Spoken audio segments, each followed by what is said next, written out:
Have you ever asked yourself how Vince McMahon would react if a police officer made him stop his car on a highway?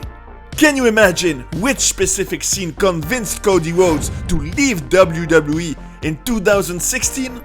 Are you ready to find out who was the first person to call Bret Hart in his hospital room in 2002? Would you like to know how Chris Jericho and Shawn Michaels managed to prepare their match at WrestleMania 19 in just 10 minutes? You will have all the answers to these questions in this video. You are on the Wrestling Paradise, 7 crazy WWE stories. Let's go! One day in the 90s, commentator Jim Ross was in a car with Vince McMahon, WWE's boss. While in the back of the car, several officials, including Bruce Pritchard, were having fun and drinking beers, Jim Ross was focused on making his career move forward and talking business with Vince. But on that day, Vince had an obsession. He wanted to prove that he had an excellent head and eye coordination and that he was great at evaluating distances between objects. At that moment, while they were on the highway and traffic was slowed down because of a construction, Vince started driving 80 miles per hour instead of 50 and zigzagging between the construction barrels that were at the center of the road. Barrels were flying everywhere, and of course, the police ended up stopping their car. But the most absurd thing about this story is that when it was time to have a discussion with the police officer, the boss said, "I'm Vince McMahon. We're on our way to our national television show, Monday Night Raw, in Columbus. This gentleman right next to me is good old JR." Did he think that these words would cancel the fine that the officer gave him? The fact of the matter is that just after this scene, Vince threw the fine in the back of the car and drove just as fast as before. Excellent head and eye coordination, that's for sure. In 2003, Chris Jericho and Shawn Michaels had an iconic match at WrestleMania 19 with a mentor versus student scenario and a memorable ending where after giving each other a hug, Y2J kicked HBK in the nuts. This match is generally considered as the best one of this show and one of the greatest in the history of WrestleMania. You might think that they must have prepared it for hours, as wrestlers often do, but not at all. Check this out. They only needed 10 minutes to prepare it. In fact, a few days before, Chris Jericho was shopping in a sports store and suddenly he had a revelation. A lot of ideas came to him for the finish of the match. So he asked the saleswoman for a paper and a pen, and for 20 minutes in this store, he wrote down all his ideas. When, on the Thursday before WrestleMania, they met up with Michaels in the arena to prepare for the match, Jericho presented what he had written down to his colleague, who liked it. And then, the crazy thing is that Shawn also had a revelation where he had written down his ideas on a piece of paper, but for the whole beginning of the match. And Chris liked it too. So they said to each other, "See you on Sunday," and offered us a classic. Clearly, a story that shows how talented these two men are. But there are still even crazier ones to come, folks, so make sure to stay until the end of this video. Before returning to WWE at WrestleMania 38 and becoming one of the fans' favorite superstars, the American Nightmare Cody Rhodes had a difficult journey. While everything started quite well when he was part of the Legacy with Randy Orton in 2009, his career ended up falling down over the years, to the point of leaving the company in 2016 when he played a bizarre character, which, unfortunately, made it hard for him to be taken seriously. Stardust. As he said, it was a specific scene that definitely made Cody want to leave the WWE. In 2015, he sent a lot of emails to the writers, asking them all the time to put an end to this Stardust character and completely reset him. But he never had any answer from them.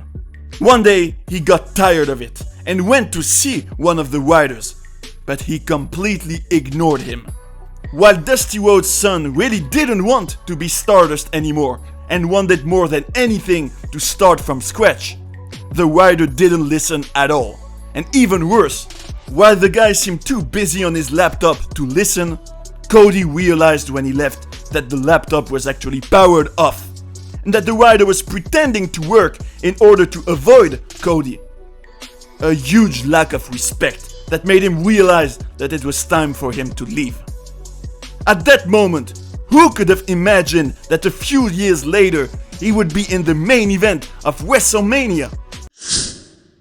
In 2013, a new character had his first match at WrestleMania 29 after we saw some vignettes the previous weeks, and the least we can say is that he was original. The character of Fandango, some kind of heel ballroom dancer whose theme song was one of the most memorable in WWE, to a point where it was even one of the 10 most popular music tracks in the UK at one time. But what's really amazing about this Fandango is the way Vince McMahon came up with the idea for this character. In fact, it all started from a discussion between Vince and Chris Jericho when Y2J was doing Dancing with the Stars. As a matter of fact, the WWE boss admired Y2J's courage to take up such a challenge, and he was fascinated by male dancers. He asked Chris if they weren't a little feminine in real life, but at that moment, Jericho told him that these dancers dated many ladies because they are very sensual. After learning this, Vince was upset and told him, "I don't believe you. God, I hate these ballroom dancers." Jericho says that at that moment, he was convinced that Vince would end up creating a heel ballroom dancer character one day. And as luck would have it, 2 years later, Fandango was created. In 2016, AJ Styles debuted in WWE during the Royal Rumble and had a successful first year in the company, with notable rivalries against Roman Reigns and John Cena, but especially by becoming champion. And yet, a few months before, at the time he was feuding with Chris Jericho for WrestleMania, the situation was not so good for AJ, particularly in relation to a very specific element, the Styles Clash, one of his finishing moves. In fact, when he arrived in the company, this move that defined him was banned, because Vince McMahon heard somebody had already been injured by it. But luckily, the boss had never seen the maneuver and knew absolutely nothing about AJ Styles when he came to WWE, despite his reputation for being a great wrestler. Chris Jericho says that he was the one who made sure that the Styles Clash was unbanned, and the way he did it is funny. He was talking to Vince about his upcoming match against AJ, and said that it was absolutely necessary that AJ did this cool move to him where he slams the opponent's face on the ground. And of course, Vince had no idea that it was the Styles Clash. So AJ was able to do it several times without his boss having anything to complain about. He got used to it, and it ended up being unbanned.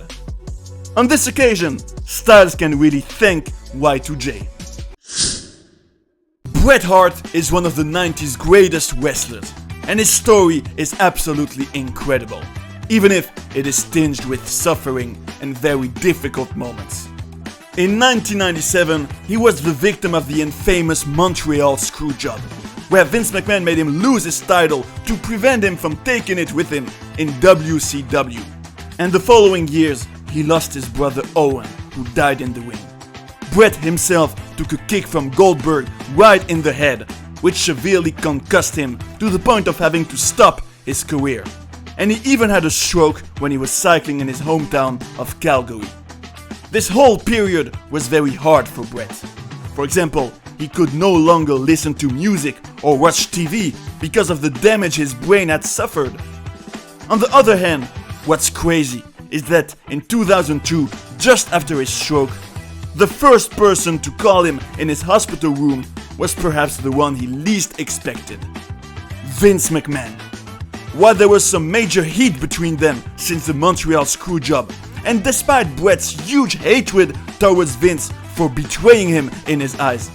The WWE boss made this first step to talk to him. In the end, they buried the hatchet, and Bret Hart was able to be inducted in the company's Hall of Fame, and even face Vince at WrestleMania 26. And our number one story is about the rated R superstar, Edge. In 2006, he had a tremendous rivalry against the one who had become the WWE poster boy, John Cena. And its notable highlights were Edge's cash-in of his Money in the Bank briefcase at the beginning of the year, which was the first cash-in ever, and an epic TLC match at Unforgiven. During this storyline, the Canadian even went to John Cena's family home where he had a memorable interaction with John's father, including a big slap in the face. The funny thing is that Vince McMahon thought this vignette was so bad that he forced Edge to speak on the microphone during its broadcast on Raw. He had to improvise, which would make him find the famous phrase, "Down goes Cena."